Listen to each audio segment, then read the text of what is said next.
Magandang gabi, sunod report, Juan Iroe, Cristo, then Couple Moon, yun nga rin sinasabi. And now in English, good morning, my strange people. How's your day been? I'm Juan, and welcome to my sleeping home, or what passes for such these days. Uh, Cats and I are still in a motel, and all sorts of donos are appreciated.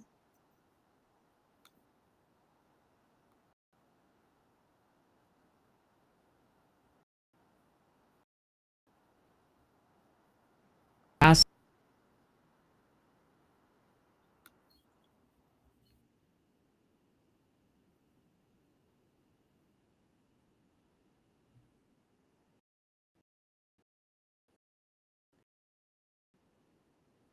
My brother-in-law and I almost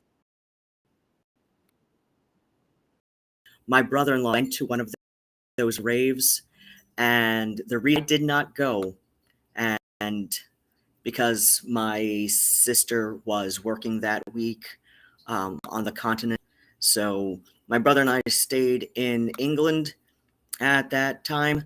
Um, well, honestly, like I was more afraid I'd lose track of him. He'd lose track of me. Some people who have said, you know, um, my adolescence, in which I was a little bit more in charge of taking my brother in London with my sister and him. People are like, "Oh, vacation, that's abuse," and I'm like, I don't know. I enjoyed it. I enjoyed it. Would I recommend it for most kids? But I think I think it was just like the right combo of circumstances where I got more fun out of it than trauma, right? Like there are very rare it has to be like the right set of circumstances for that to turn out okay for, the teenager in question.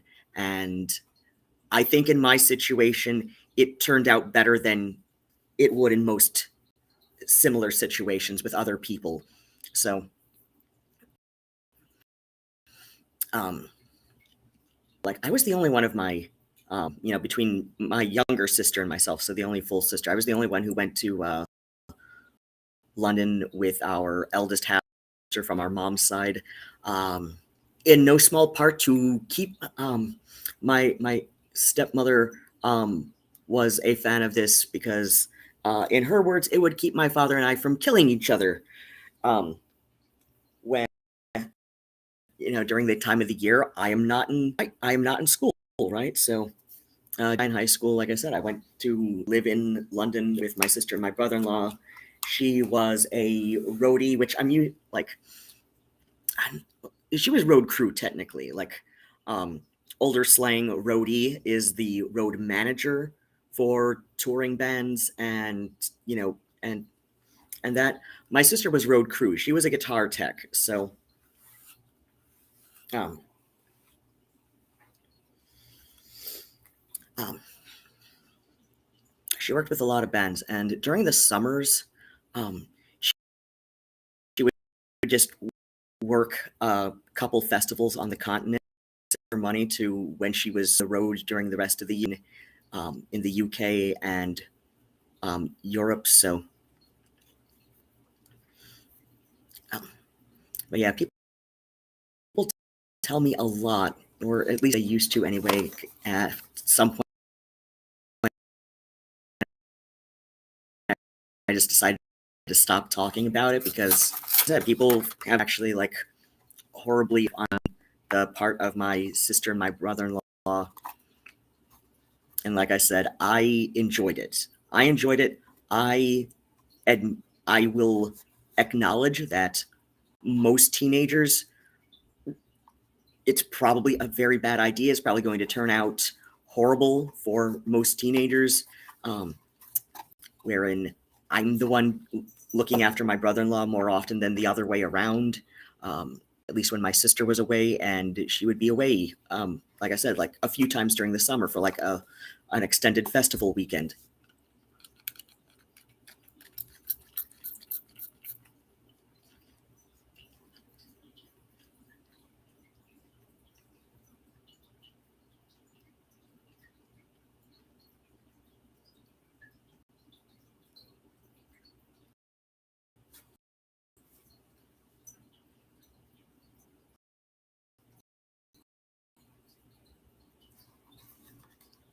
Phoebe. Okay, I think swallowing this is right. Anyway, just biotine because I am back on real ADHD meds. Like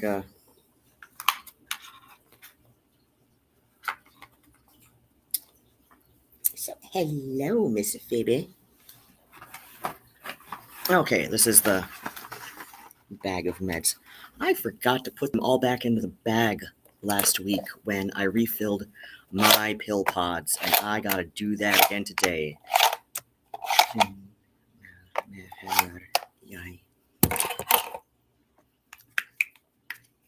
So, as far as tonight's stream is going, I am not playing terribly much. Might watch some videos with that. I definitely plan on working on this jacket a bit more. Hello, Miss Phoebe. But first, I'm going to refill my meds for the week.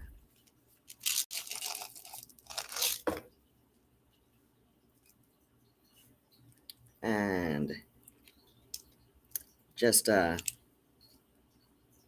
because it is best practice to not tell you what all I'm taking and in what doses, I'm going to refrain from that for a bit. But I know I've mentioned here and there all kinds of meds that I'm on. But yeah, this is one of my ones for pain.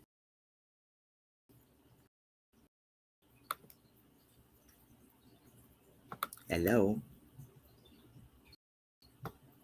Is that company built by two teenagers almost 3 decades later.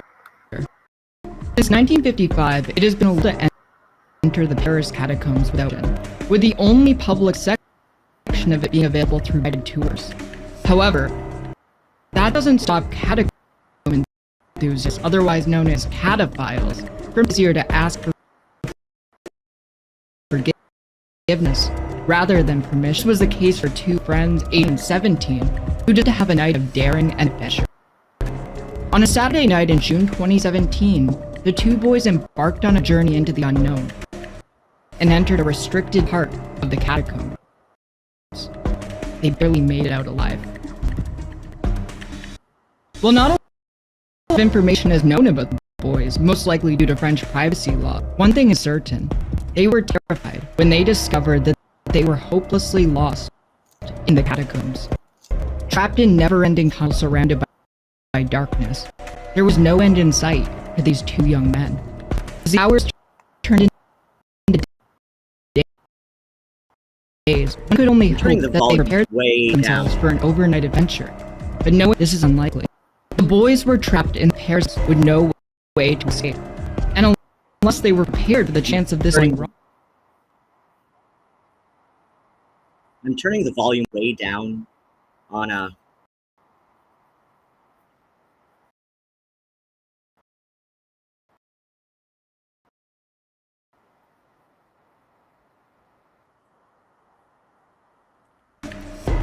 Discovery was credited to tracker dogs deployed by French firefighters following a 4-hour-long rescue mission. After examination in the hospital, both of the boys were fine and suffered no injuries. They made it out alive, which can't be said for everyone who has become lost in the abyss that are the catacombs of Paris.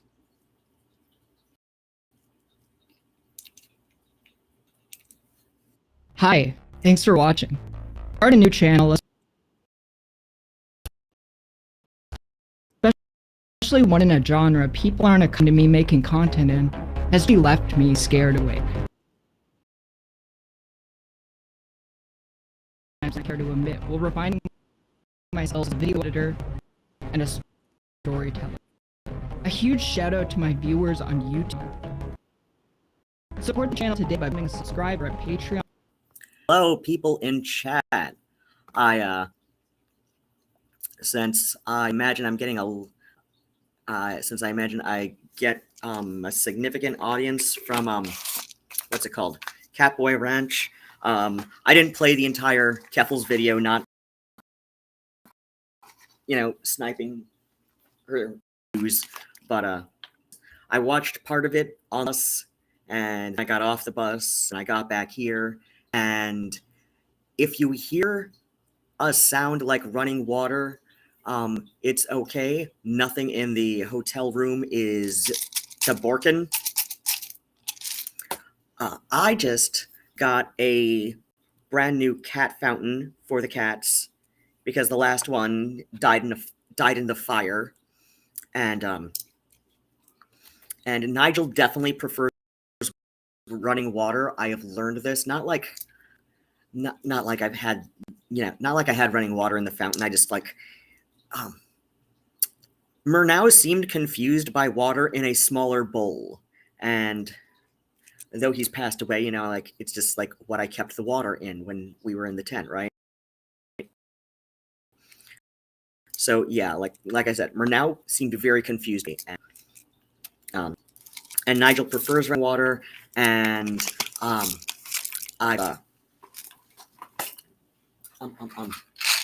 that was allergy meds, and this is.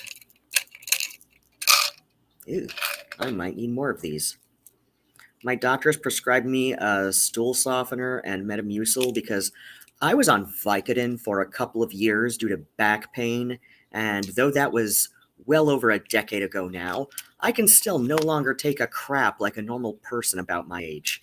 Granted, I'm getting older every minute of every day, actually. But yeah, like when I was still in my 20s, I couldn't take a crap like a normal. Like when I was Keffel's age, I could no longer crap like a normal person my own age.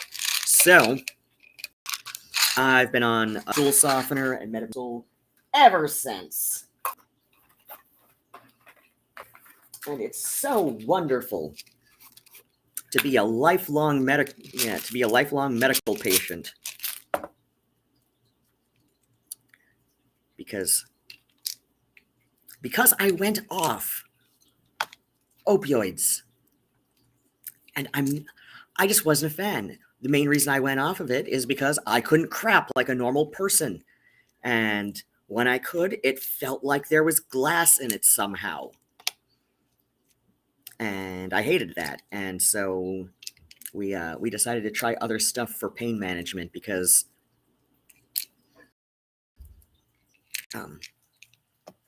hello in here, in case you're wondering, watching on Rewind Mix. Oh, that's all right. I'm just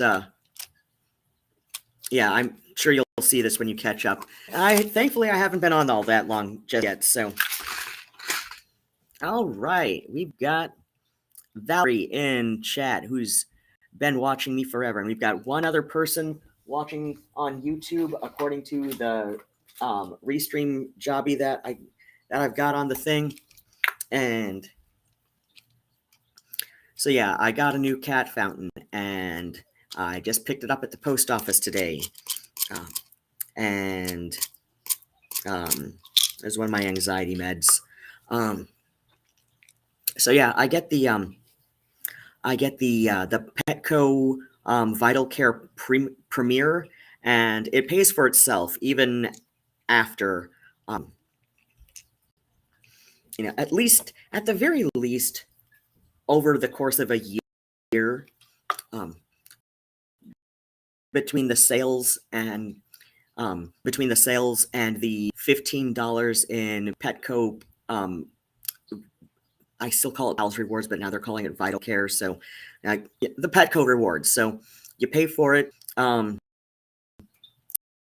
It's $20 for the first pet if you have more than one pet. So if you have 2 or more pets, it's, I think, like 20% off. It's like just under, or is it 15? I don't know. But yeah, it's a slight discount. I think it is 18 a month for each cat. And so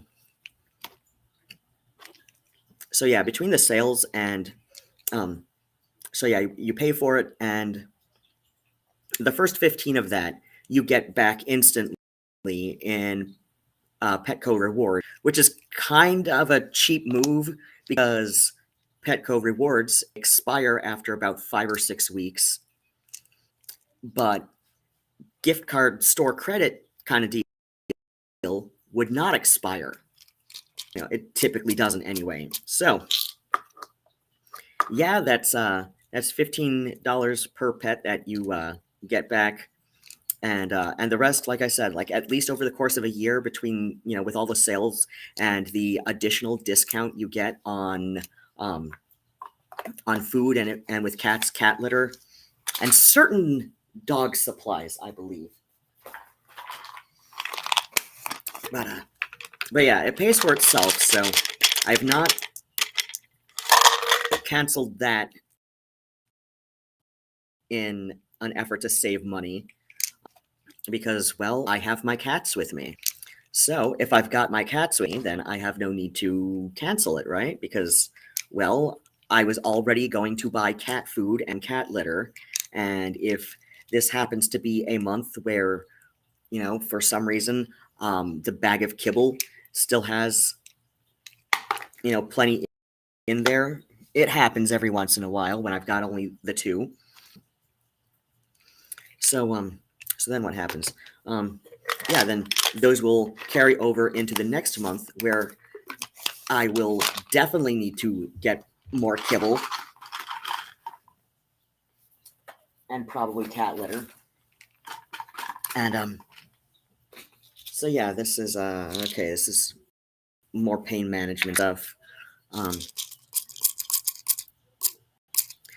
every so often I will get additional cat supplies, toys, etc.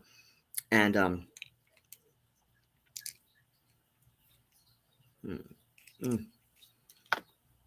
so anyway, yeah, that's the fountain was on sale, and so that made it an even better go for to use the rewards on, because I also had a couple,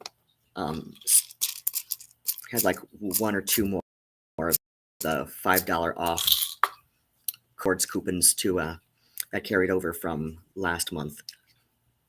So I decided, okay, I've already got a big old bag of kibble that I only opened up at the beginning of this week, I believe. And then what happens? And the litter should be good for hopefully through the end of February. Should be. Anyway. Okay. This is for my gastroesophageal reflux disease because I have esophageal scarring from chickenpox when I was 10 years old, and it nearly killed me. Yes, weather updates and so much more.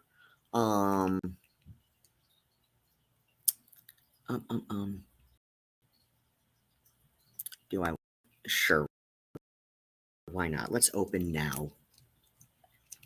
Will it open up? Share that with the stream. No, it's going to open these little things.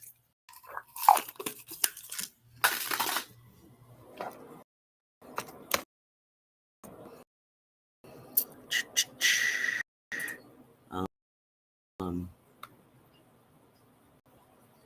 um,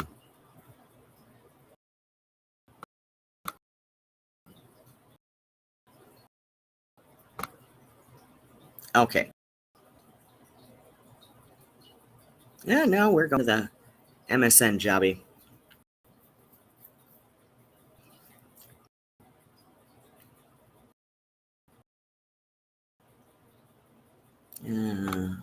Shit. Not in a mood.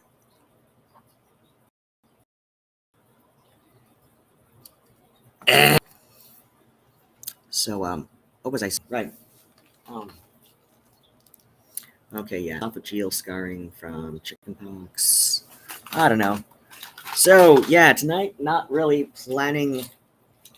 Um, okay, okay, this is the antidepressant, and like then going to, um, who's decided that she knows what certain meds do for me better than I do, even though I've been on them for years at some point. Valerie 2, all caught up, stream is throttling. Yeah, it's crapping out a little bit on my end too, so at least you're in good company, I would hope anyway. So yeah, not really having anything planned for tonight other than working a little bit more on this sweater that I started. And okay, yeah, these are the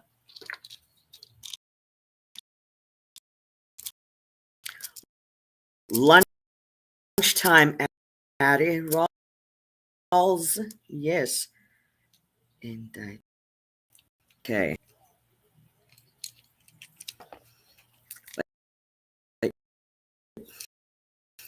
Really? Connection lost. Of course. Okay. So yeah, my psychiatrist was telling me that even I'd heard that people were able to get Adderall prescriptions filled again. So I thought I'd try that since the other one that she gave me, the non-stimulant one, wasn't doing crap for me. And I told her that like my anxieties were spiking on it. Yeah, this I forget what the brand name is called. I still have it in my bag of prescriptions because I haven't I haven't taken it to the sheriff's station yet. Atomoxetine, that's crap. Anyway, I told her that my anxiety was spiking, which ended up causing a whole lot of issues for me.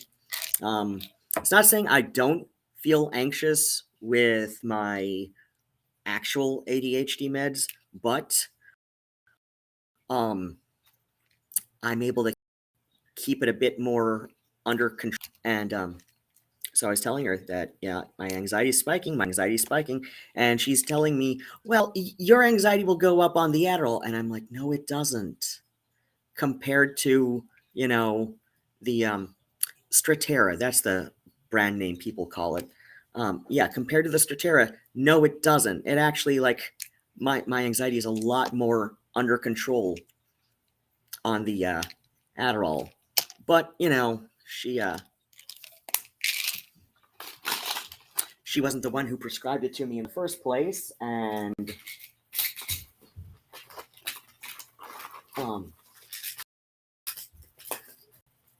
just because I had started going okay, so when I started seeing the most recent psychiatrist.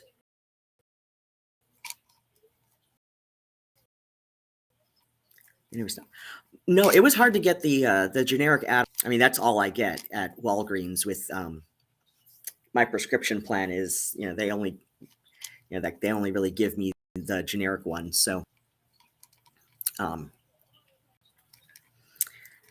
and here's my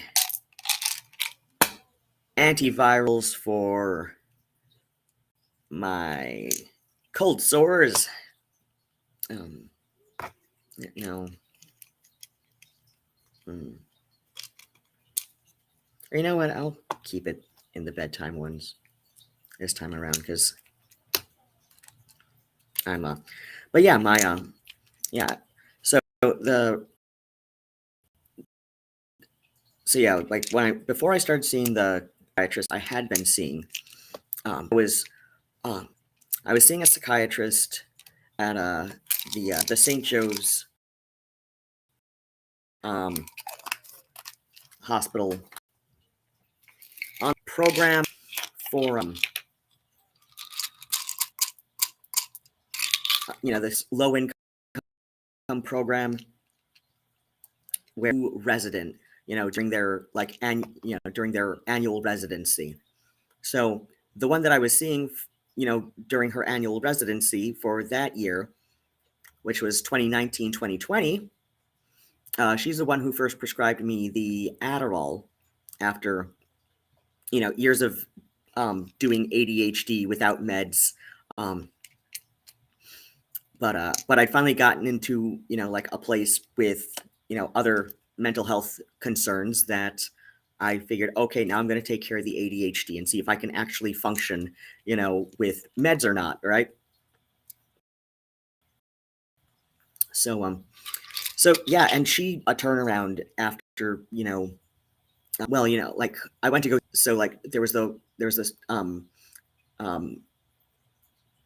there was the appointment where she prescribed it, and then just to like the next appointment was 2 weeks later, so we were doing 2 week appointments for a little bit there to you know mess around with the doses and see which one a good one was. She saw like a huge improvement, like she saw it herself after that first 2 week session, 2 week interval between the two.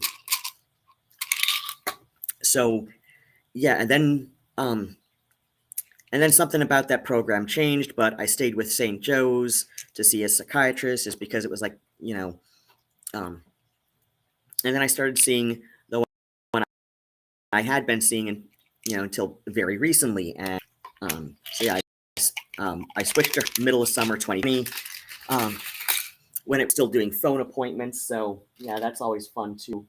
Oh wait, yeah, that's the cold sore outbreak ones. Okay, these are the morning ones for my Adderall.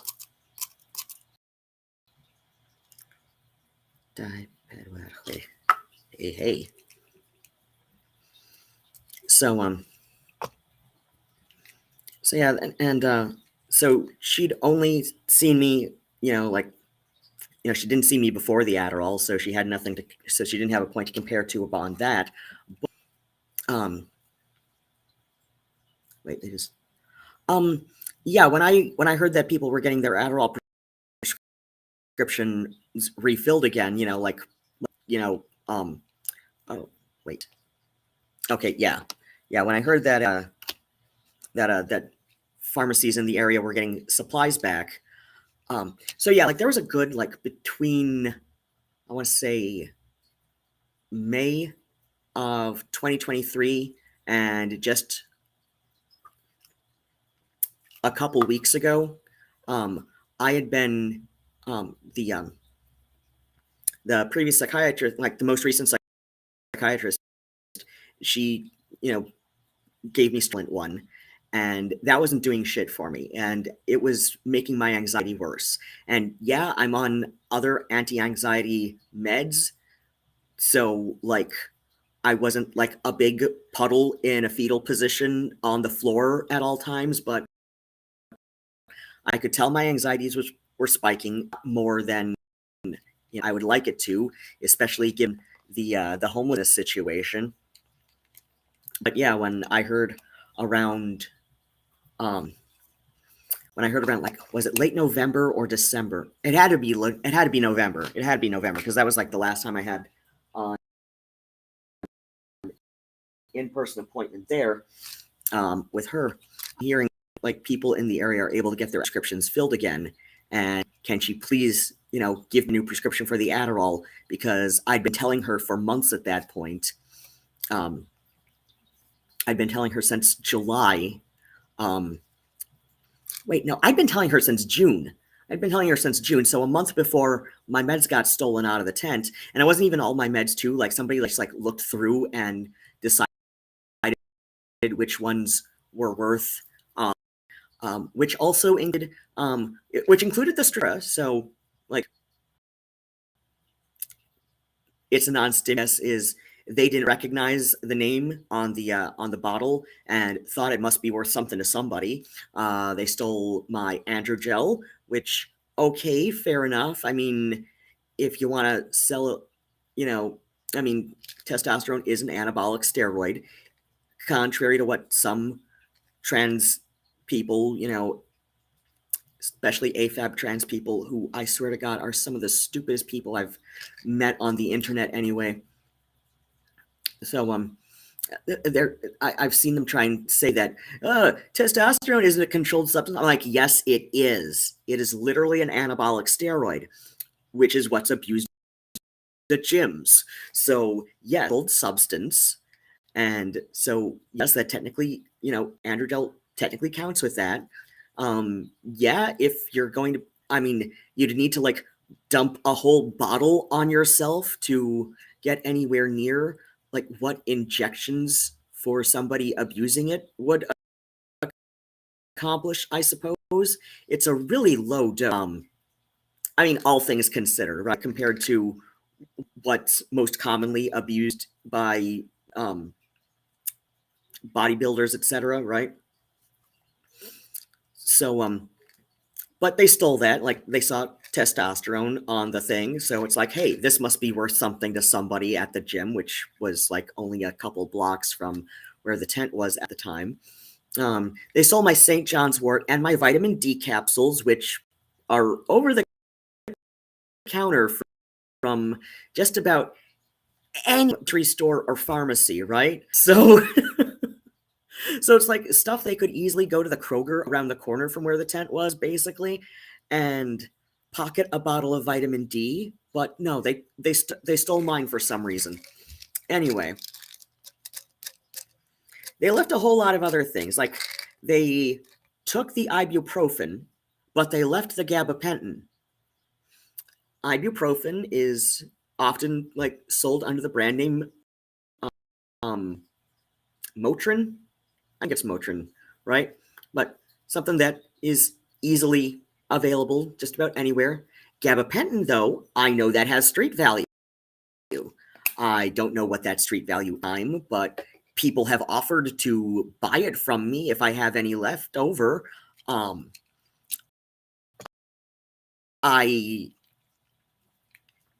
will not answer whether I took them up on that offer, but yeah, like, I know it has street value, so yeah, my psychiatrist decided, first to tell me so yeah, I told her in June that my anxiety was spiking. Can we try something else that is, can we try another stimulant to see if I can get that filled? She heard that some people were able to get Vyvanse filled. She got me a prescription for that, but I couldn't get it filled. Like, they were out of stock, didn't know when it would be back in stock. Okay, fine. Then July rolls around, and I say, and I tell her about, shit getting stolen out of my tent, which I think was the previous week. Lucky me, right? Where is my vitamin D? I didn't put that back in the thing yet. I know what that's for. That's not this. It's not this. Okay, I'll do those. Oh, there we go. More pills. Okay. Cranberry, so I can pee best. There's my vitamin D. Yeah, my primary. I get so many goth points that like, I'm vitamin D deficient on a regular basis, because I prefer to go out at night. My eyesight is sensitive to sunlight, so don't judge me. And it's like, yeah, your eyesight's sensitive to sunlight. You'll dress like a vampire. Like, yeah, so anyway. So in July, I said, I'm already keeping my meds in the bag at the storage unit, locked, and I plan to go back like every week to refill my organizer and keep that on me, right? So then she says, well, so like I said, June, she gave me a prescription for Vyvanse, which I could not get filled because I guess everybody was out of stock. And so back to the Strattera, which I already told her was complete shit for me, and I think she suggested upping the dose to see if that helped, but it didn't. It didn't, obviously. Um, so uh,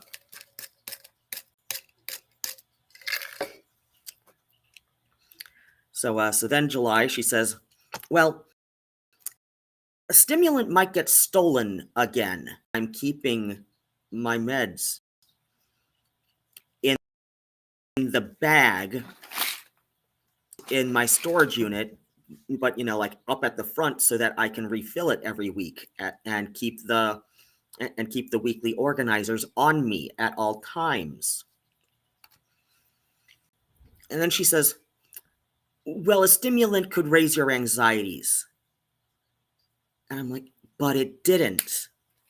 It didn't raise my anxieties when I was on Adderall before, the shortage starting affected me, and you gave me Strattera. And then it was that same excuse every time. Every time I asked for Adderall, if she could refill my Adderall, she said, and I would tell her spiking. She would tell me, well, a stimulant would spike your anxieties too. And I'm like, it doesn't. Compared to how I was before the shortage started affecting me, like I feel at those times. And I know she's got a record of this from the previous resident she's not doing a residency, but like the resident who prescribed it to me in the first place, like that's on my file with from her, like, so that's on my file as a patient.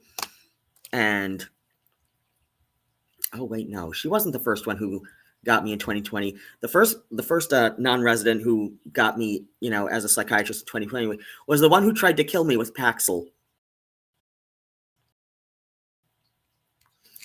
And I kept telling him for a good 6 months on the Paxil, I can't deal with these side effects, especially that it was just, that it was awful. I can't deal with these side effects. Like, please, can we try something besides Paxil?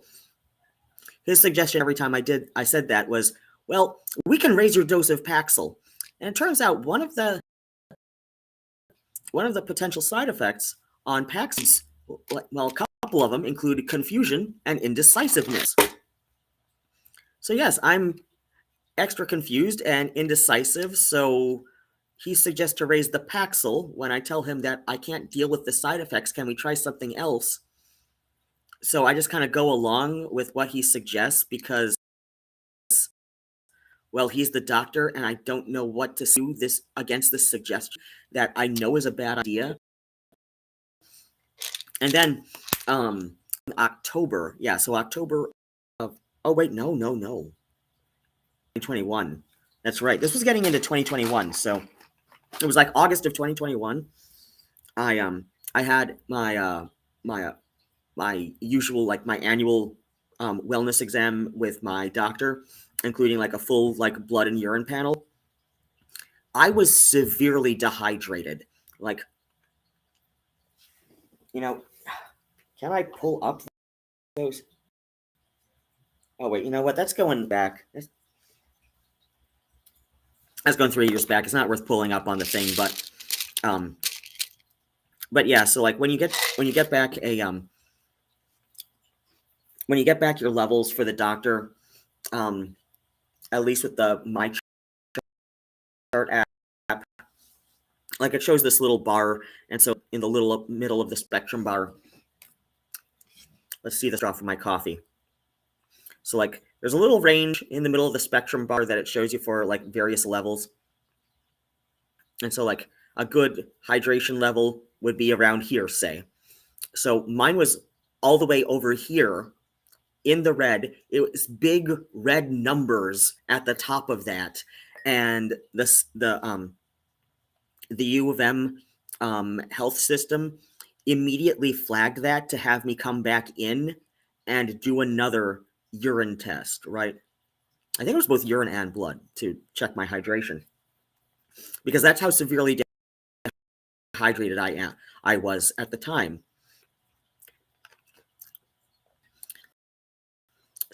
So I got the thing for a new, to retest. So I schedule that, and I look over the results and the explanation a bit.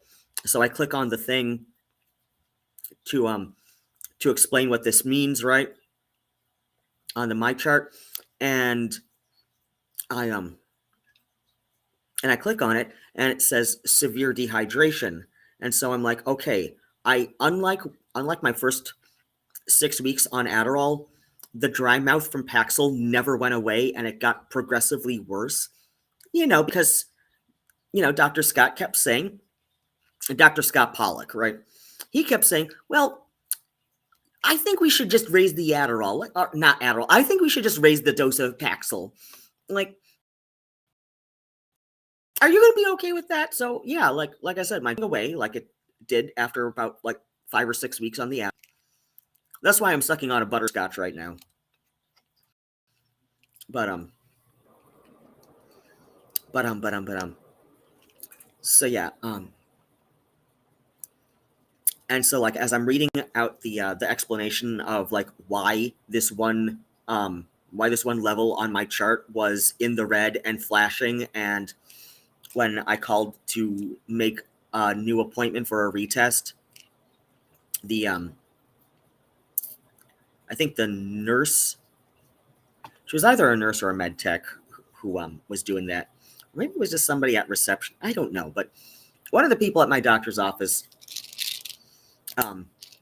said that told me that the just like due to the severity of my hydration result there, it just automatically flagged for a new test just because this is emergency. So like we were locked into doing it within a specific time, like personal health and safety concerns. So I was looking over what this meant, and it clicked to me that, okay, the dry mouth on Paxil never went away, and it got progressively worse because, well, Dr. Scott Pollock kept telling me that every time I said, I can't deal with these side effects from the Paxil, his suggestion was of Paxil. And because because a couple of the side effects of Paxil is confusion and indecisiveness, I just go along with what the doctor suggests because he's the one with the degree, right? So yeah, like I said, I'm reading this and it says dehydration. So it clicks to me. It's gonna fucking go off the Paxil just like immediately, like right now. That's not gonna happen. I sent like a couple of very nasty emails. I called oh wait, no.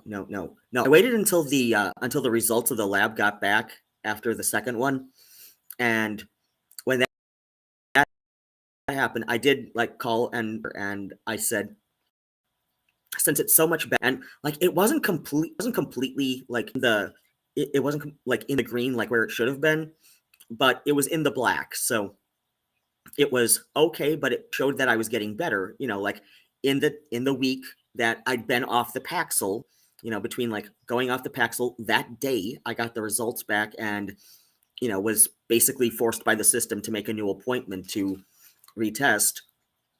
So like in just that week, and I said to my doctor when the second results got back, I said, now I went off the day I got the first results back, and we see like it's much better. Like I'm in the black, but not quite the green, but it shows a marked improvement. would this be related to going off the Paxil? And she said, yes, that is definitely what I would say. And she's been my doctor since I was like 15, so I trust her more than I trust Dr. Scott Pollock, psychiatrist, who had been with me not even a full year yet, and whose constant, suggestion every time I told him that I wasn't doing well on the Paxil, can we try something else? His suggestion was to just try more Paxil. So it was at that point I sent him just in succession a couple of very nasty emails. I immediately called up St. Joe's to make a complaint and say look, this is what's been going on.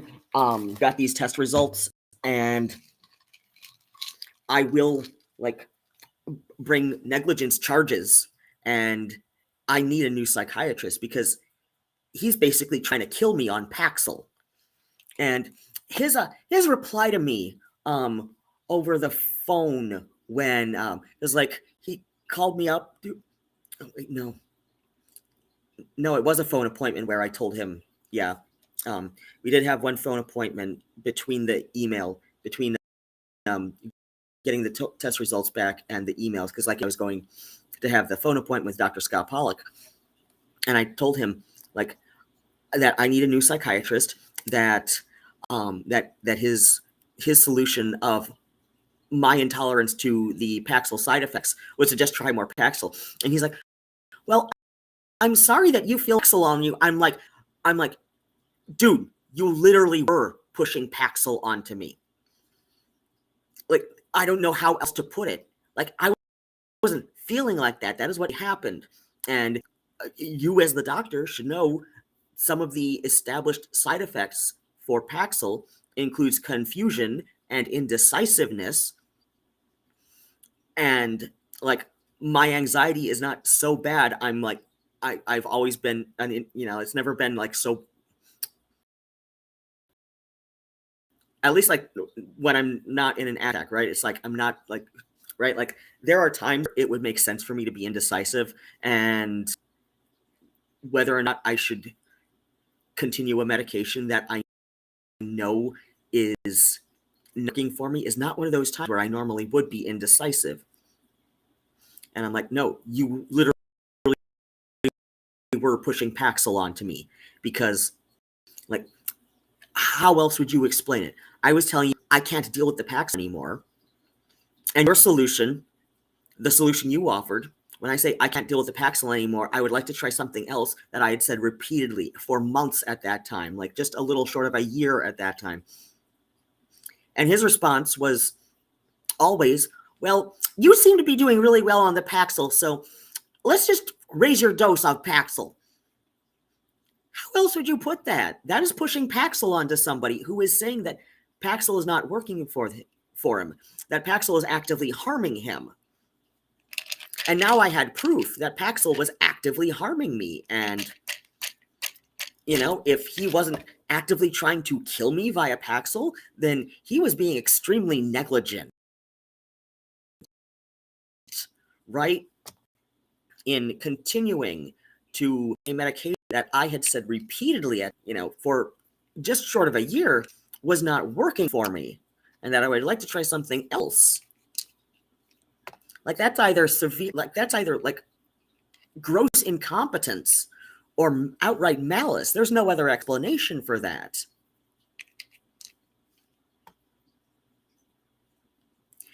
Yeah, even if he does have a deal with that brand, the patient is saying, this is not good for me. I need something else. This is not good for me. This is actively harming me somehow.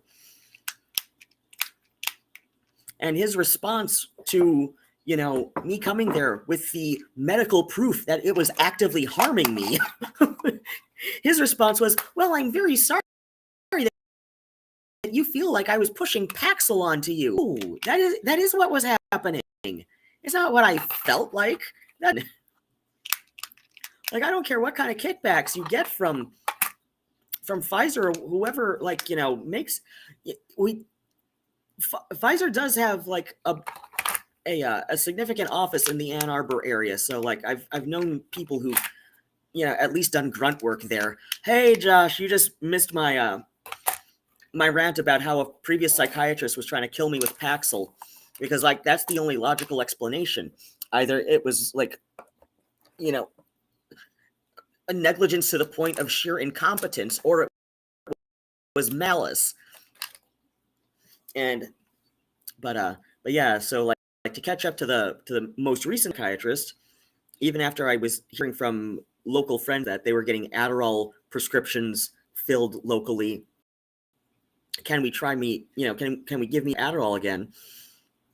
Like I said, like since July, she was using the fact that several meds, including stuff that had no street value whatsoever, were stolen from my tent.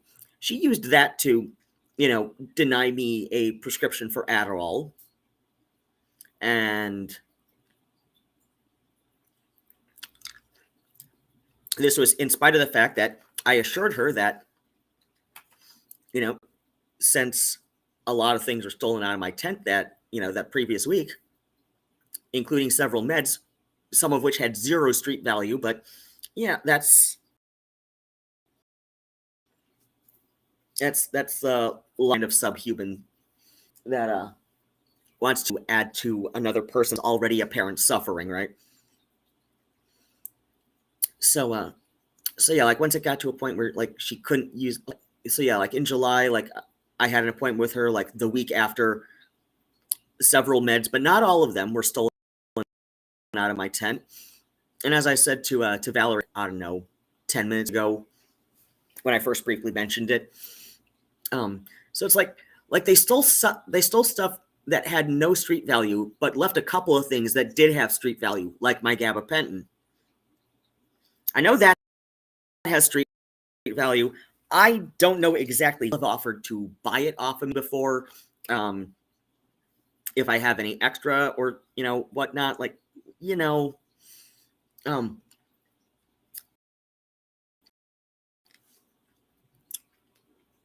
left like a nearly full bottle of Penton, which I know has street value. They took a bottle of ibuprofen, which has no street value because you can get it literally anywhere. I mean, it was a prescription bottle of ibuprofen, so yeah, it's prescription strength, but it's like it's got no street value because you can get ibuprofen that is pretty damn close to prescription strength, damn near anywhere. But that's one of the ones that they stole. Ibuprofen is Advil. I thought it was Motrin. Well, whatever. Like in July when I was to try a different stimulant. She yeah, maybe they had a headache.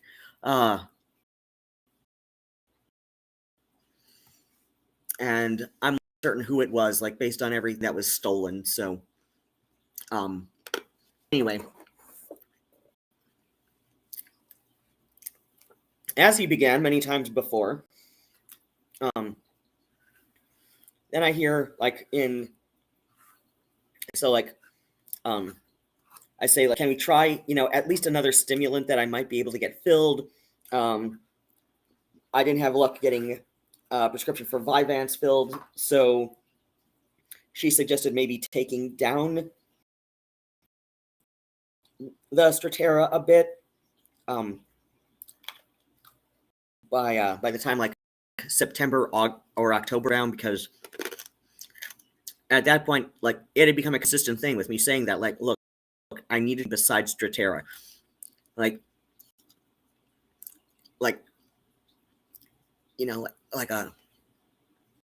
say like by the time November rolled around,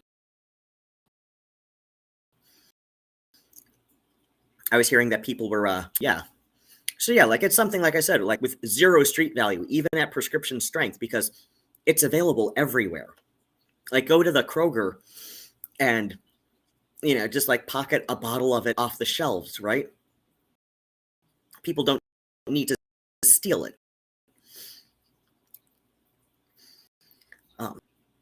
People don't need to steal it. People don't need to buy it off of somebody else. But of course, that was when I, because I had a couple of things. Like I said, like there was some stuff that they stole that did have potential street value, including my androgel, and I did have a few Xanax, like 3 or 4 in. Damn it. The dry skin on my nose, which is probably from psoriasis, built up. I was scratching my skin off my nose so much that I managed to like scrape myself a little bit with the thing. Anyway, the like I said, the excuse me. Oh, that's the other thing. So yeah, like come around like November, I've got friends locally, at the very least within the state of Michigan and Ohio, saying that they're able to get Adderall filled again. I bring it up to her again, like, can we please write me a prescription for Adderall, because the Strattera, my anxiety is still spiking. I know that stimulants do that for me. If anything, because I'm able to focus better while on stimulant, I'm a bit more in the moment.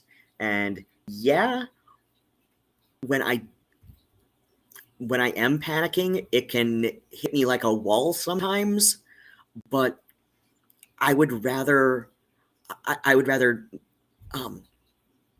not have the, like, if we were to put it on a scale of 1 to 10, like, whereas 1 is, not anxious at all, 10 is full-blown panic attack.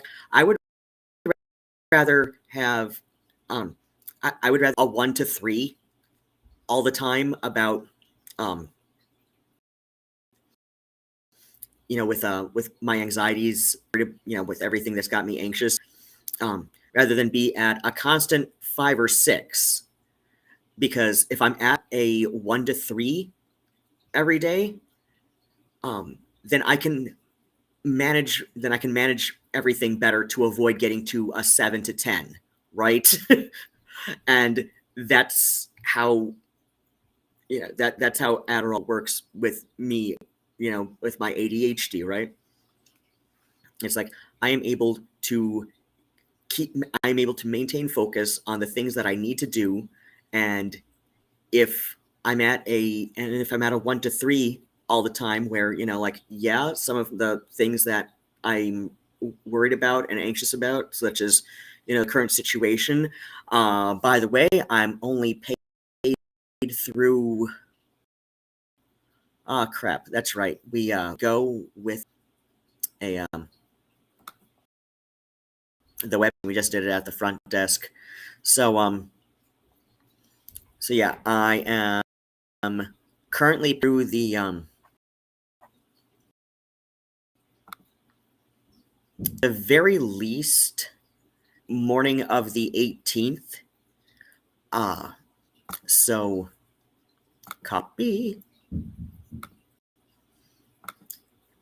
So I'm at the very least paid through the morning of the 18th, and I would like to not have a panic the night of the 17th. So I am hoping.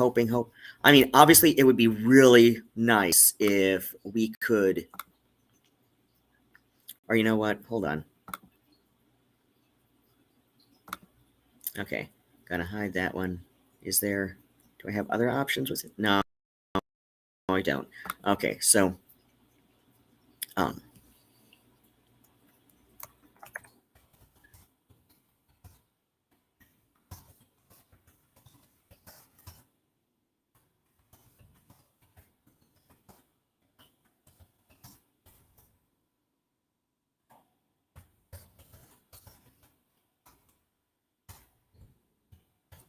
Okay, and paste.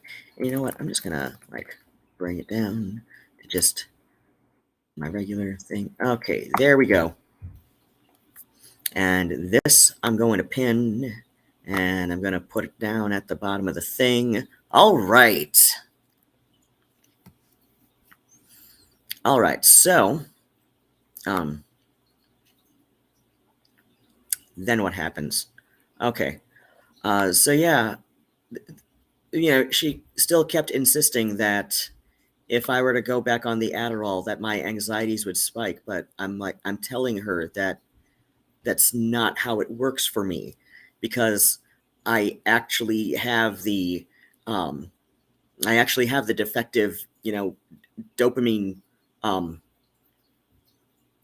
processing associated with ADHD, and that's I'm I don't want to sound like I'm gatekeeping with that kind of remark there, but it's like um, it seems a lot of people do have ADHD symptoms that are helped by the non-stimulant stuff, and if they have enough of the symptoms that they benefit from medications, but don't exactly qualify for a a diagnosis on on a the neural, like a brainwave level, however that's measured, right? Then that's still like within the ADHD spectrum, kind of thing, right? So it's like I'm not in the category that benefits from. I'm in the category that does benefit from the stimulants, and I still plan a bicycle tour of Wales over about like 6 weeks, sometime in the near-ish future. I would like it to happen, like within the first year after the cats and I are at a new apartment. Speaking of, I did get promising looking texts from my social worker at the at PATH, which is the Washtenaw County Homelessness Program, and he was supposed to text me back later today, but he did not. Oh wait, no, he was supposed to text me back tomorrow. Wait. Oh wait. No. He said yesterday that the lady who is okay. I guess the woman from the Section 8 agency who does the inspections um was on vacation until today. So he'll know more today, but he didn't text me back about it today. So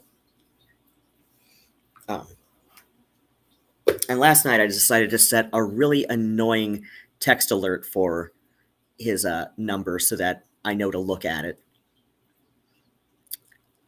Oh, that's exciting, going to Hungary. Um,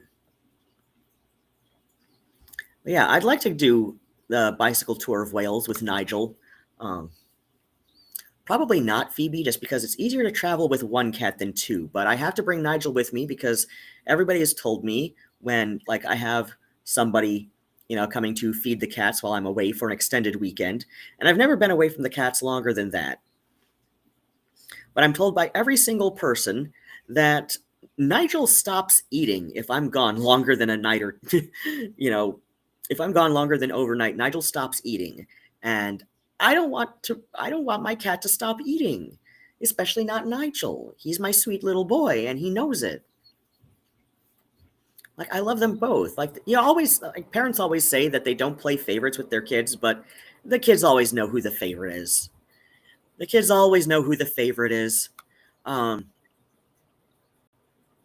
and and Nigel my my perfect, handsomest, creepy little boy. And he is creepy. He is creepy. I don't know if anybody watched um, the stream from earlier this week. No, sometime last week, where I just ended up rambling on about Nigel and how he's my little pervert because he likes to watch, even when it's just me. And and my NSFW videos. He likes to watch, and he gets really into watching, and it's weird. It's weird, and it occurred to me while I was rambling on that time, like I don't know, like last week, whatever it was that I did that. That I think I like under strictest definitions, my cat has bestiality fantasies about me because he has watched when it's been me and Worst X, and he was really into watching. But and he knows what's going on when he's watching. He does know what's going on because he he um he is very clearly trying to take care of himself in a similar fashion. Oh yeah, Nigel's a weird cat. Nigel is he's neutered too. He's neutered too. I mean, granted, he was about 6 months old when he was neutered, which I figure is why he's a full size cat, like why he's as big as he is. Because I didn't neuter him as a little tiny bug. I waited until he was like early teenage, like early adolescence as far as like cat age goes. So yeah, he got just enough shot of pituitary testosterone before I neutered him that that he knows what's going on. He likes to watch. He likes to similarly take care of himself. Well, and to my credit, like he picked up this habit because I never had a bedroom door to close him out of. So like my choice to discourage this is to throw a blanket over his head. And I'm sorry, but sometimes you're just more into doing your computer than you are into throwing a blanket over the cat's head. So I learned to tune him out. Worst X, though. Worst X did not know how to tune him out just yet. And Worst X had this weird little like personal crisis upon realizing that Nigel was watching, because Nigel will purr very loudly, and it's that extra contented chirpy purr that a lot of cats do. Purr, purr, purr. And I'm just like, and I'm sure he was staring very intently. But yeah, so like Worst X is there, before he's my ex, obviously, and he's just like, oh God, that's Nigel I hear, isn't it? He's watching, isn't he? I'm like, hold on, let me check. You need to check? You can't hear that? I've learned to tune him out. You want me to throw a blanket over his head? Yeah, he'll be back in like 5, maybe 10 good minutes, but that's plenty of time for us to like finish up here, where he's not watching. Do you want me to throw a blanket over his head? I don't know.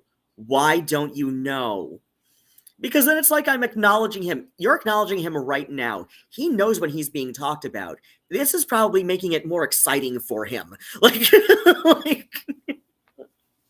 this cat does know when he's being talked about, even if you don't say his name, but especially when you do say his name, right? Like Nigel is a creepy smart cat. Who knows when he's being talked about, and he knows what I'm doing with my NSFW videos. Thankfully, nothing that would get me in trouble with, people who watch my streams. But nothing untoward in my taxes folder.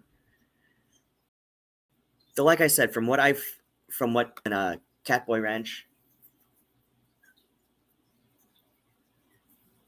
Oh.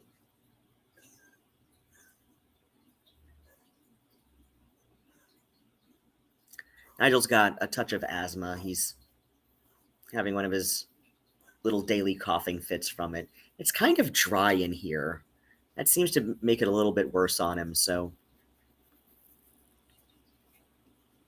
I'll have to break out the humidifier when we get the new apartment, which will hopefully be a couple, which hopefully, I'd like to see that before the end of the month, but we're waiting for the woman who does the who does the the woman from the Section 8 agency who does the inspections. We're waiting for her to, figure out when she's doing that. Actually, did your taxes at the end? Yeah, if I had any rent to pay last year, I would have filed my taxes, but I did not, so I'm not getting any rent credit tax return this year, which makes me kind of sad because that's not a like, let's see, what do they tend to be? Something like a $1,400 bonus, like in the middle of March or April, whenever mine's done processing.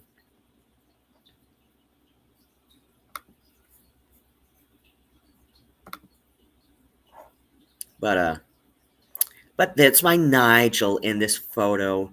You see how gorgeous he is? He is an accomplished blanket model. Why did this zoom in?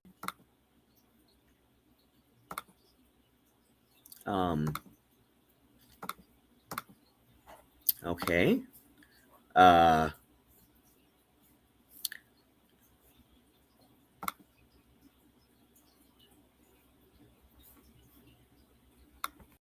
Okay, something happened, but I figured out how to stop, so, okay. He's my gorgeous little boy. He's got a panther face, too, like a North American mountain lion. He does. He's got a face just like, he's got a face just like a cougar. He does. He's got a mountain lion face, and he is smarter than any cat has any right to be. And he's got perverted obsession with me, and it drives him to go on a hunger strike if I'm gone longer than overnight. So, yeah, of course I have to bring Nigel on my bicycle tour of Wales. Like, he won't let me have it any other way. And I thought for a time, I can do a bicycle tour of Wales and just, like, in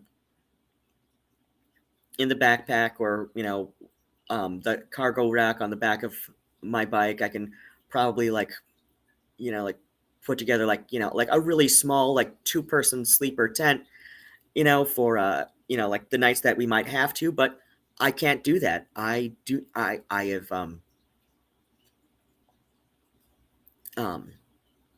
yeah, the people in this area have been just horrible enough to me over the year and some in the tent that I can't do that anymore. I don't think I can.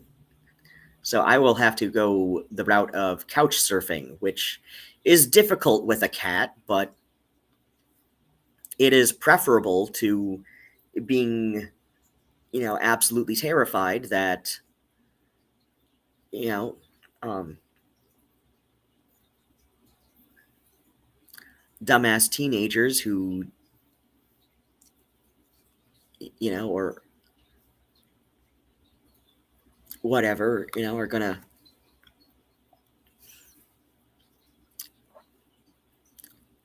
do horrible things while I'm in it, even if it's just for the night. But yeah, I can't do that. So yeah, I'm gonna have to go couch surfing or the hotel motel route for everywhere I stay through Wales, from Cardiff to Holyhead and back. I'm gonna go up the. I plan to go up the English border, the border on England, and then down the coast, and then back down the coast. So and in my storage unit is one of my is one amongst my mess of journals for various handwriting stuff that I do, that is that has where I've meticulously planned, like, a route I want to take, and so that should be nice. Should be nice. And I've got a couple of, not just my divorcee in Cardiff, but I've got a couple of friends, and um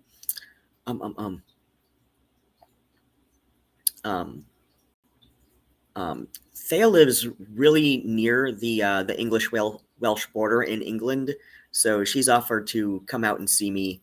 It would be the first time since one of the convergences I went to, the Goth convergence. I've been to a couple in Chicago and then the one in Detroit. Um, kind of sort of to the Vegas one, well, the first Vegas one, but yeah, like I plan to go see her. I plan to see her when I'm going up the border, and then like I said, like back down the coast. That's the planned route I've made anyway. And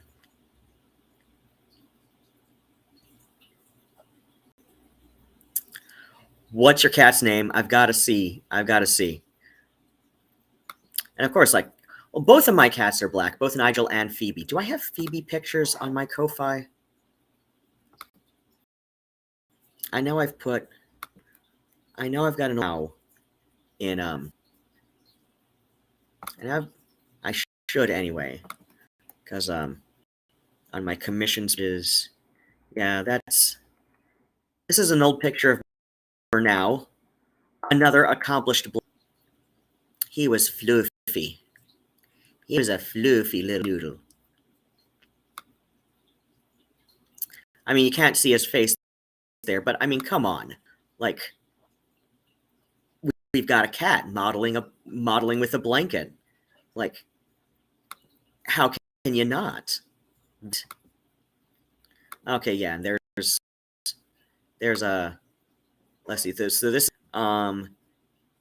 showing my basically I'm showing my work as they say. So date started, date finished, time on my row counter app.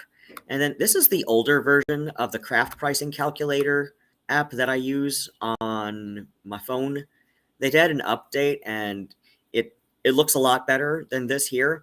But so this is like cost of materials, so like for all the, however many skeins of yarn I used, plus number of items, and the time I use, plus giving myself an hourly wage, because giving myself a real hourly wage would be like, prohibitively expensive, and then a profit markup and cost to make, batch retail, $82.74, and I think I've offered these ones on commission for $80, right? So I'm even docking a couple dollars off there just to have it a nice round number.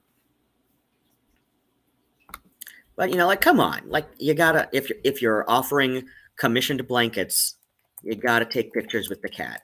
It's just, and this is the closest I'm ever going to get to putting pictures of my niece on my social media. Like, I mean, like until she's at least 16, right? And the only reason I like, am using like the age of 16 there is just because like, I don't know, it just seems like a year that like kids, are being stupid in an area closer to how young adults are stupid. So, so like I'm like I'm not gonna share any pictures of my niece, doing anything more stupid than she would be. Actually, like I would probably, like if I was gonna share pictures of my niece at that age, hypothetically, mine would probably be a lot more curated than what she would be, putting on her own Instagram. I would like to be a better influence to that. Oh yeah, I blouse. I made this blouse. This blouse is in my storage. Thankfully, I did not have it with me to lose in the fire, but a couple other things that I made that I cannot make again because those yarns have been discontinued were lost in the fire. But I love this blouse. I'm so glad I still have it. Obviously, myself in the blouse. All right, what kind of? This is not the.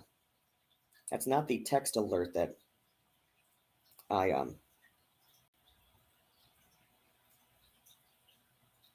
All right, what the hell is that alerting me to? Oh, hey, we've got new eBay listings for So I have figured out that I am traceably related to, well, I'm traceably related to a couple of famous or infamous McElroys, one of whom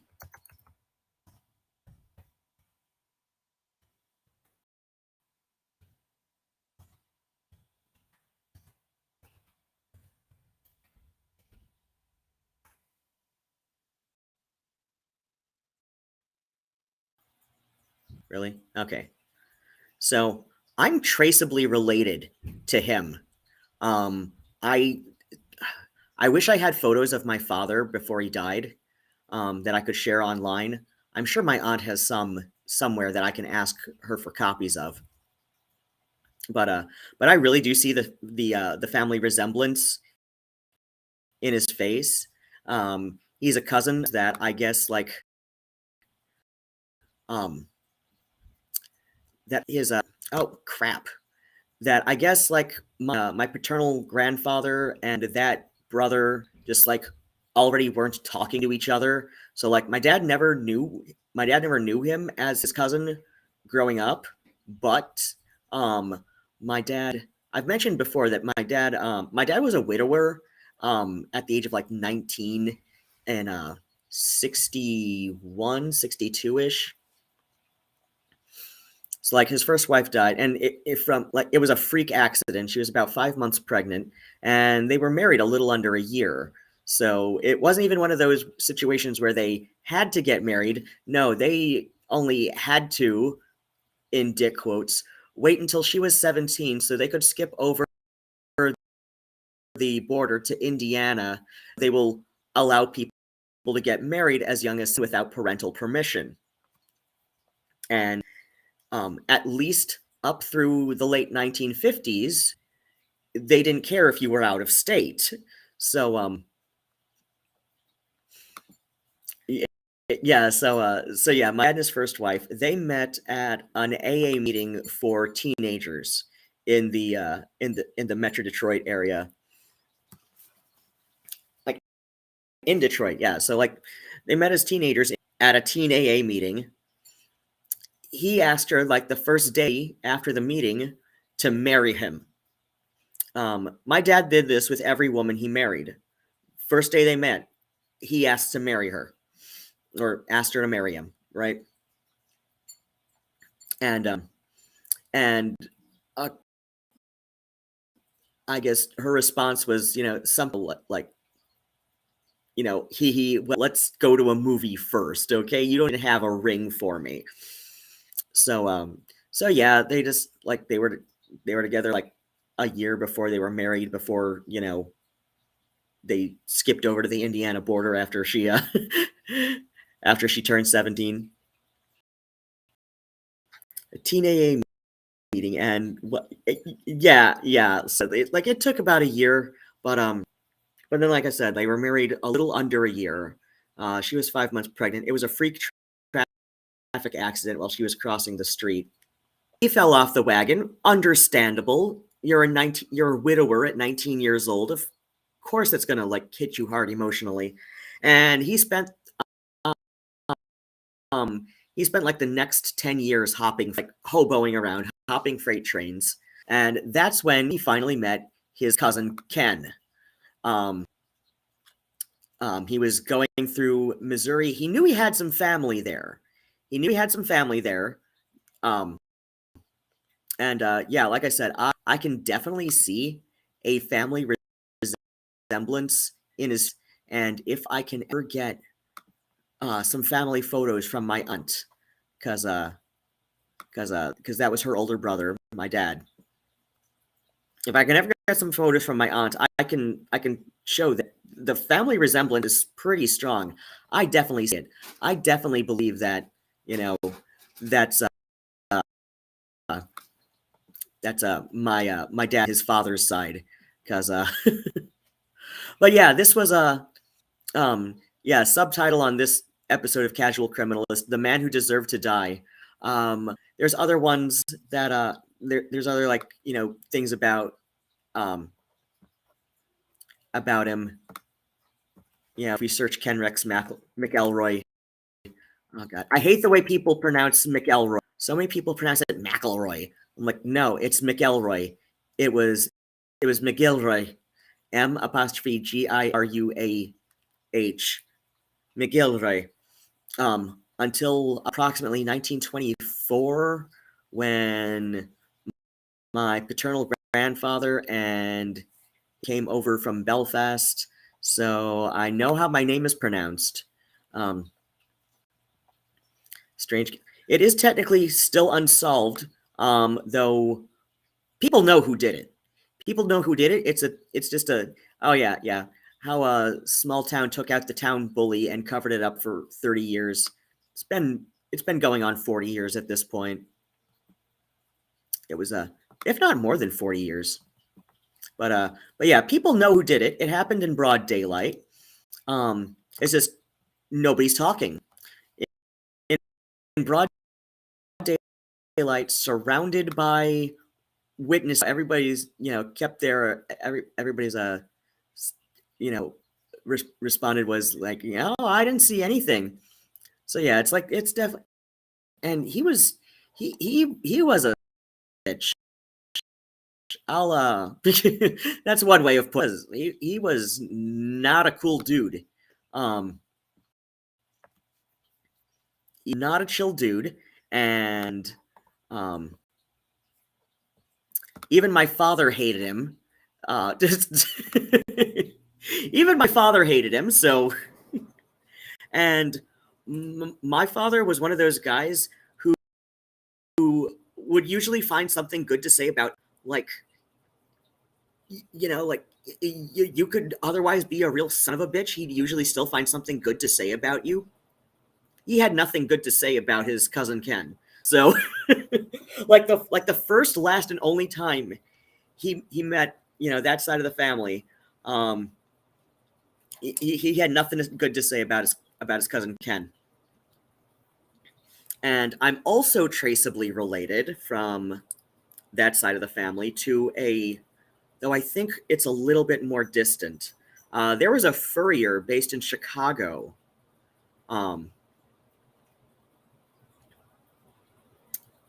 Thomas E. McElroy. And so I have eBay set up to give me alerts whenever furs are up for sale. And this one is listed at $175 plus 24 postage, approximately, to Ann Arbor, Michigan. And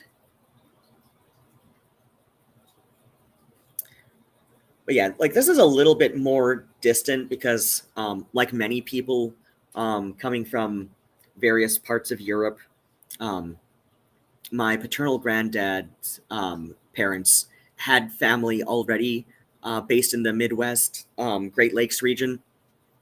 So, like I said, so like my father's parents already had family based in the Great Lakes region. So I am recently related to Thomas E. McElroy, the furrier from Chicago,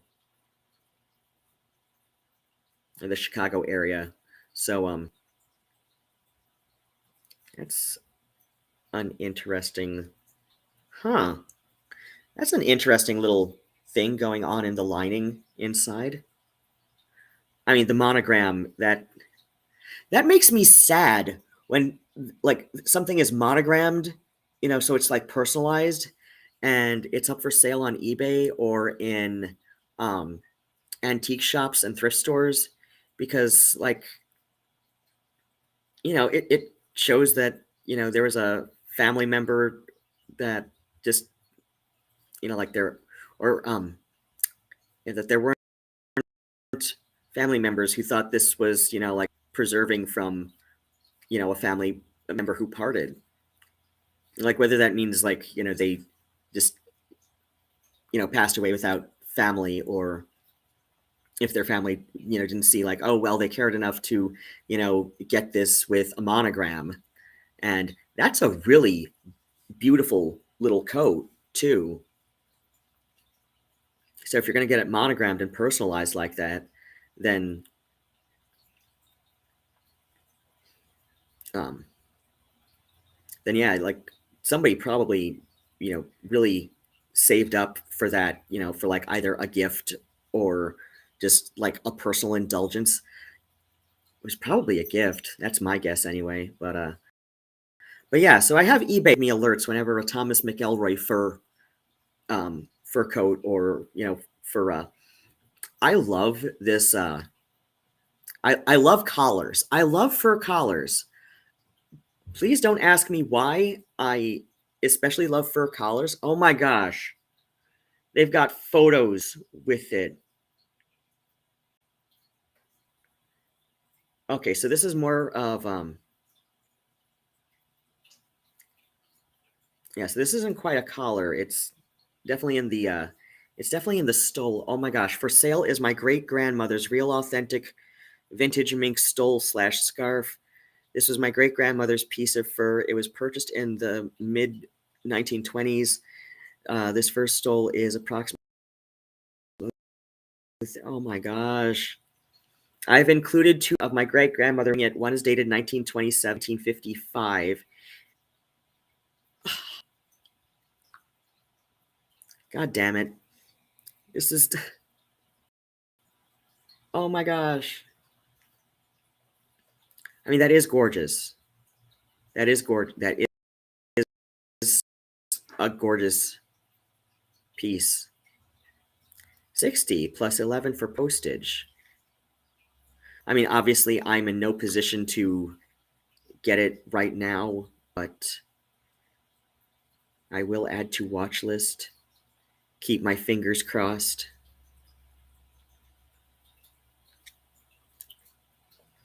Obviously, I'm not going to buy new furs for a number of reasons, but vintage furs are fine. If it's vintage, it's fine. Depending on how vintage, um, even if the dozens of minks slaughtered for it weren't slaughtered for it, they would have been long dead from natural causes. Oh yeah, that's a beautiful full length mink too. This must be the one that I just got the alert for.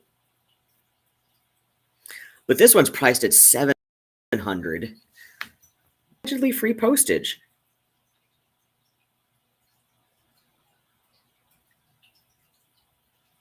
If I'm paying that much, free postage would be nice. But yeah, nothing I'm gonna get now. Um, um, um, um, um, um.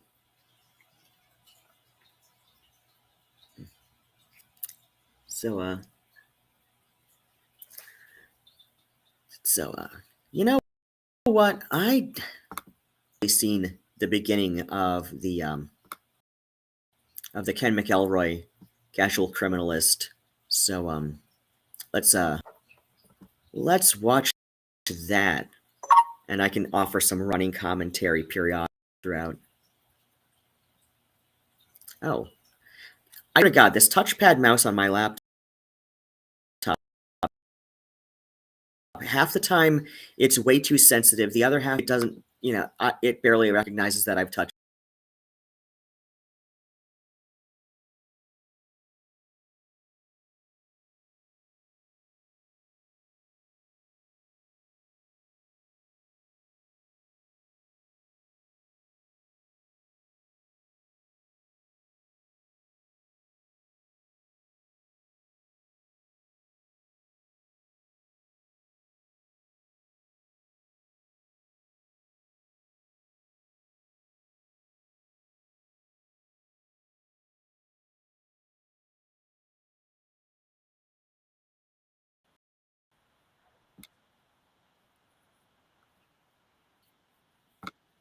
McElroy.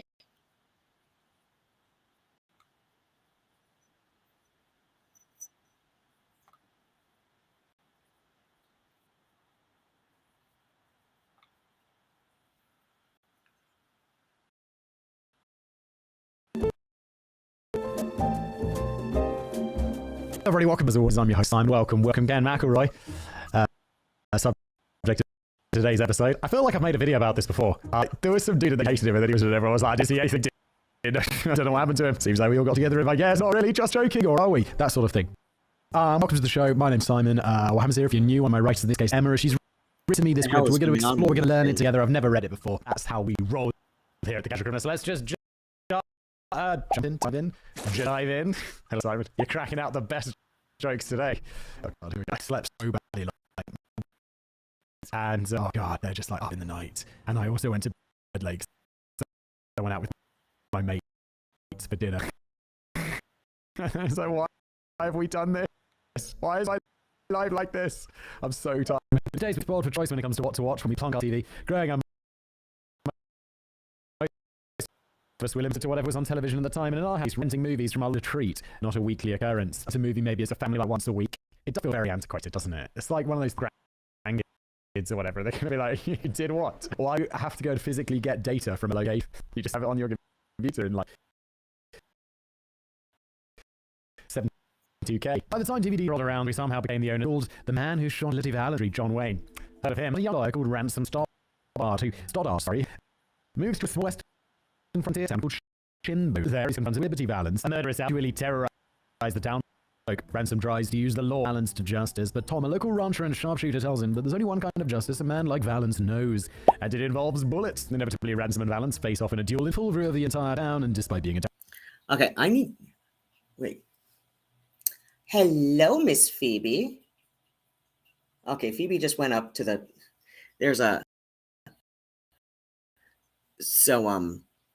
I'm at Stay America Hotels that's got basically like a full kitchen. Like it's set up for, it's set up like, like more with the people in need of transitional housing in mind. So like, not a shelter, but like you're between like one apartment to another, right? So again, a reminder that if anybody in the audience tonight is able and willing, but please first check you're able to donate to my Ko-Fi. The PayPal option will deposit instantly, but I just in case.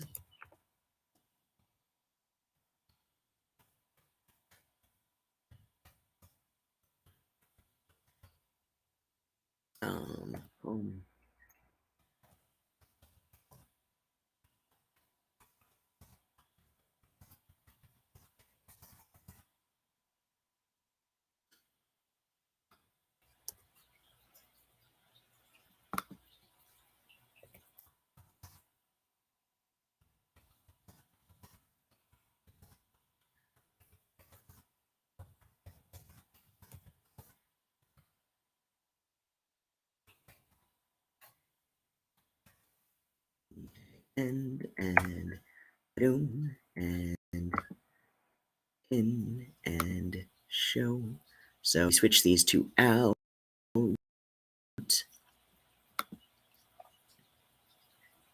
Show.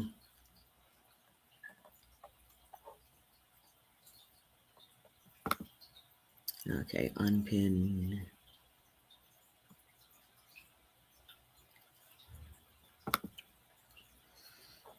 Okay. But yeah, so the full kitchen in this one, it was a smaller kitchen in the last room, but the full kitchen in this one, it's like the cabinets don't go all the way up to the ceiling, and Phoebe has discovered how she can jump up onto the sink in the kitchen and then onto the top of the fridge and then onto the top of the cabinets. Like where there's that like 18 inches of space between the tops of the cabinets and the ceiling. And she likes to get all the way up there so that she can stare at everybody. She's such a sweetheart. But I need to get up and get something to drink because I'm a little thirsty. Oh, I want pretzels. I don't have pretzels. Why did I not get pretzels? I was at Meijer. which is local grocery store chain. Well, Michigan local, and I think a couple surrounding states. Like, I was at the goddamn grocery store. Why did I not get pretzels while I was there? Or some kind of salty snack of some variety. I've been feeling a little bit peckish today, but almost nothing I have is anything I want to. Oh, right. I wanted to make salmon patties for tonight's dinner. Hmm. Um, um, um, um, um, um. Hmm.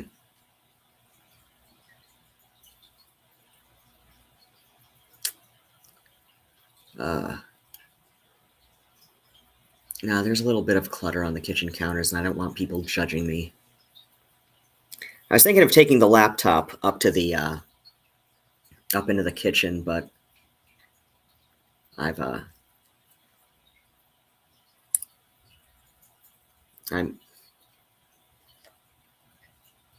I don't want people judging me. I've got some clutter up on there that just like, I don't know. It's just, the currency is just like so unstable. So I'm not always in the greatest mind to, put things go, even if it's like only approximately where it should go for the short term. And I don't want people judging me. I don't. I had enough of that at the old apartment when especially when everything happened in 2020 and my mental health went down the shitter so fast.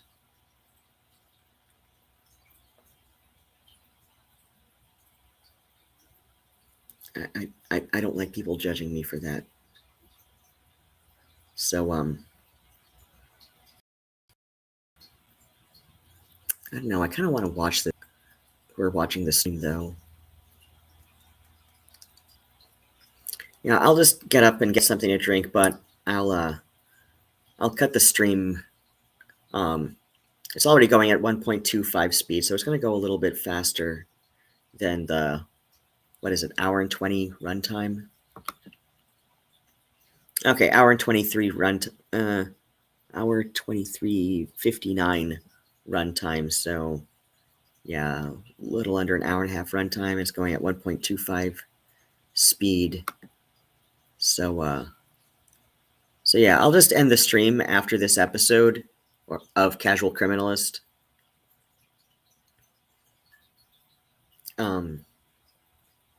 If I want to insert commentary, I don't know.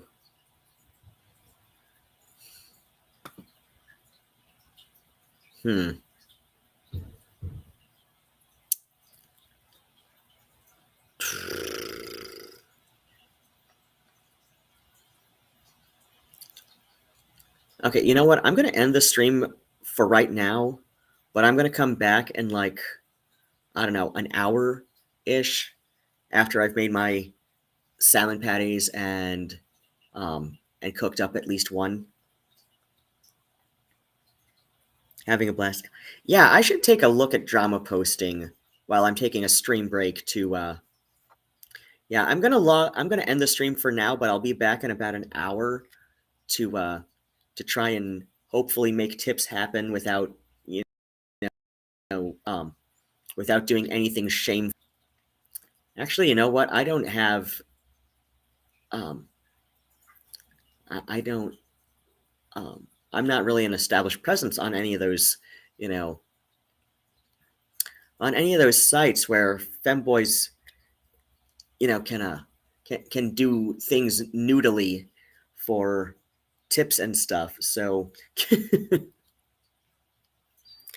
so yeah, like, I don't know, but yeah, I would like to not do things noodly for extra cash. I'd like to do them for, just to stay off the streets another night. I would like to do them for the joy of being nude. Like, at best, a lucrative hobby, but not for survival. right? So anyway, I'm going to take a break for about an hour, but I'll probably start the stream back up after I've had myself a salmon burger, because I don't know why. I've just been, my grandmother made them so nicely, and I mean, this onion and herb Mrs. Dash is not quite it's not quite the combination of stuff that she would use to enhance them. You know, like I know she used chopped onion, but that's all I remember is chopped onion.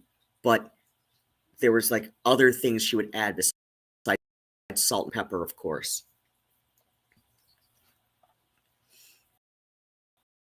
You know, like the big can of, you know, the big red can of salmon, and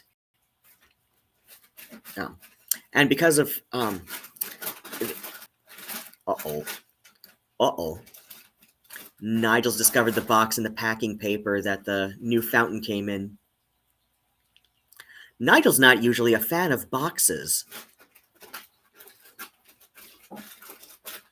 There's one box that he likes.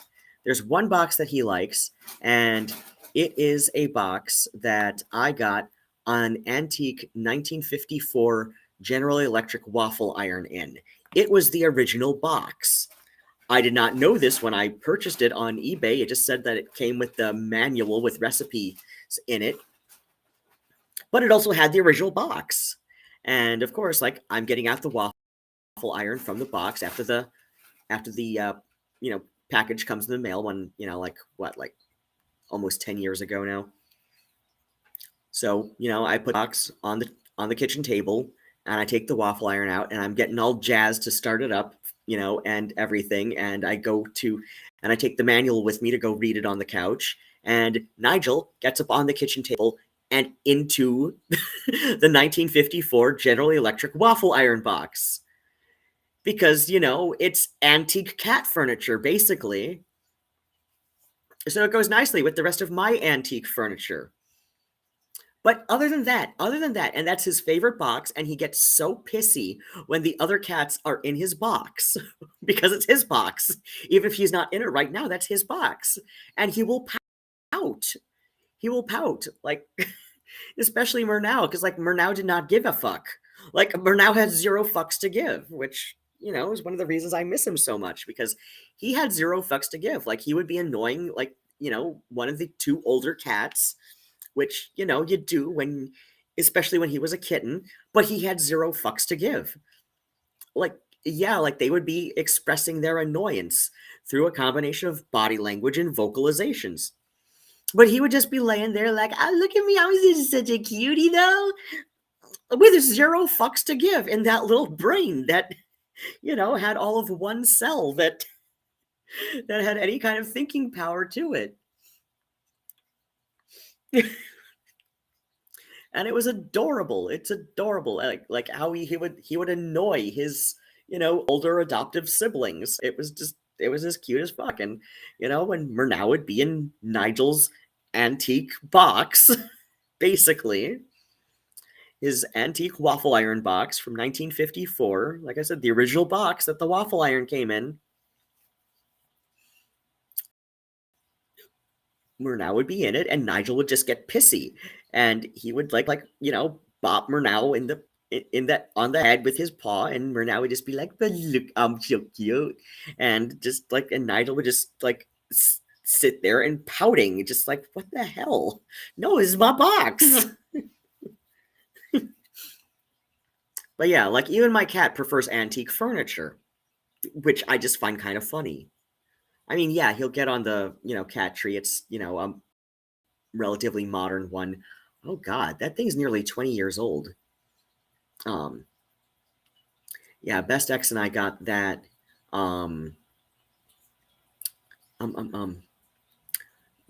Later this summer, I had my chest reconstruction.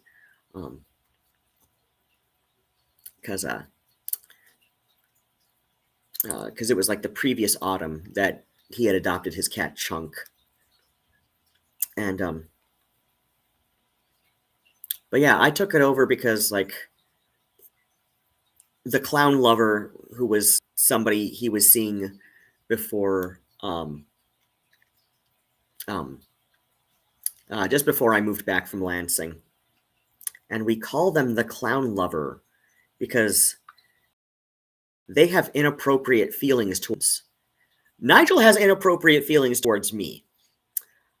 But my best ex has another ex who I refer to as the clown lover because they have very inappropriate feelings about clowns. And like there's an episode of Real Stories from the ER, something like that. It's on Discovery Health, I believe. And the clown lover was not one of the people involved, but they knew from online clown lover forums and chat rooms and stuff. There's an episode of Real Stories from the ER involving a pair of clown lovers.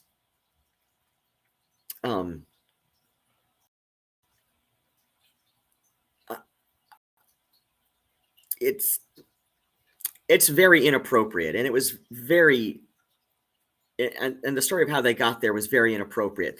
Then again, like it's like every second episode of that has a story of a guy who swears he just he fell and that's how it went up his sphincter. He has no idea how it got there, but my cat does a thing where it's like how a dog humps your leg, but it's your arm. Yeah, Nigel doesn't go quite that well. I don't know. There have been a couple nights where I've woken up to him like clearly trying to he tries to do it on his ankle. I don't know why, but he does. Like that's like where when he's trying to take care of himself while I'm doing things with my NSFW videos at the computer, right? Nigel will watch purring,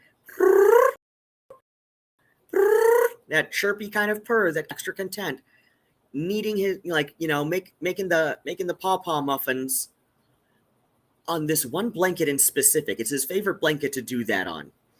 It's a chenille velvet blanket that Best X's mom got me like the first Christmas. Best X brought me to meet the first Christmas with his family, right? So like, and his mom and I still exchange Christmas cards. It kind of drives him a little nuts, but my ex mother in common law, but yeah, so yeah, like Nigel prefers to do this. Well, like there have been a couple nights where I've woken up and I don't even have the creepy blanket, like like unfurled and covering me to add extra warmth or whatever. He's just I've woken up to like him like on my back, or I'm usually a side sleeper, so a lot of times it's on my shoulder, and he is clearly trying to take care of himself on his ankles.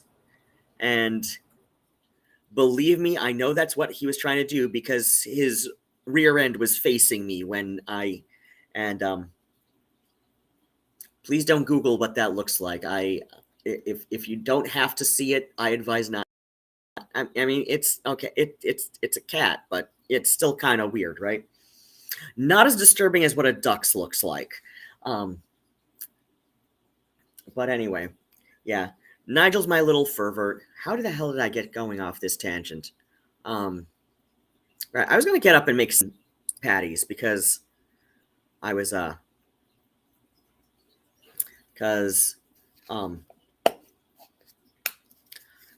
I grew up in one of those households where it was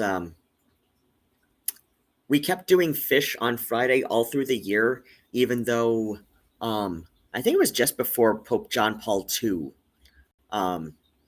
said that's only necessary during Lent, right?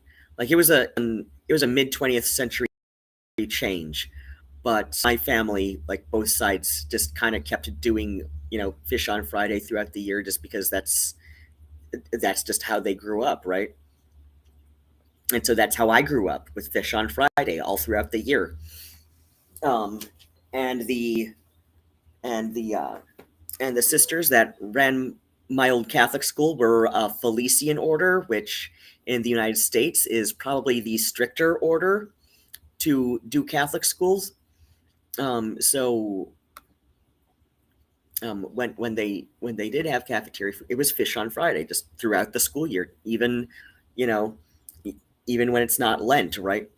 So yeah, like everything, all the fish is on sale right now because, well, like third day of Lent, and I am. So yeah, I want to get out. Yeah, I'm gonna end the stream right now. I'll be back in about an hour after I've made myself something to eat. I if the kitchen counter in this hotel room was a little bit tidier, I would not think anything of like bringing up the laptop over there to make them on stream. But it's not so tidy, and I find that a little embarrassing, and I do not want people to judge me for it. And so yeah, like that's the better decision for me now. So yeah, like I said, okay, gonna go back to ending the stream, and I'll be back in about an hour there, like give or take, whatever. Okay, all right.